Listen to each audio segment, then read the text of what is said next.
కష్టాలు వచ్చి మీద పడినా కూడా ఉండేది భార్య లేదా భర్త. ఇంకెవరు ఉన్నారండి? వారితో మనం ఎలా ఉండాలి? ప్యాకేజీల గురించి మాట్లాడతామా? వాళ్ళు పెళ్లి చూపులు కూర్చుంటే ముందు ఏ కంపెనీ అండి? I think you would have selected some other company. ఈ కంపెనీ పనిచేయాలి. ఎంత అండి ప్యాకేజీ? ఈ రోజుల్లో నెలకి 2 లక్షలు ఏమి సరిపోతాయి? 2 లక్షలు కూడా సరిపోకపోతే ఎంత సరిపోతాయి? నీకు ఎంత సరిపోతాయి?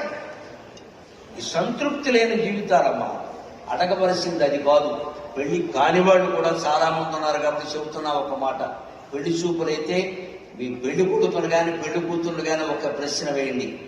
Are you satisfied with what you have అని ప్రశ్న వేయండి. ఉన్న దాంతో నువ్వు సంతృప్తిగా ఉన్నావా అని అడగండి. ఉంటే చేసుకోండి. వెనకాల అమ్మ నాన్న ఎవరు ఏం చెప్పినా మాట్లాడద్దమ్మా, ఇది నా కాపురం ఉంది, ఇది నా కాపురం మాట్లాడదు.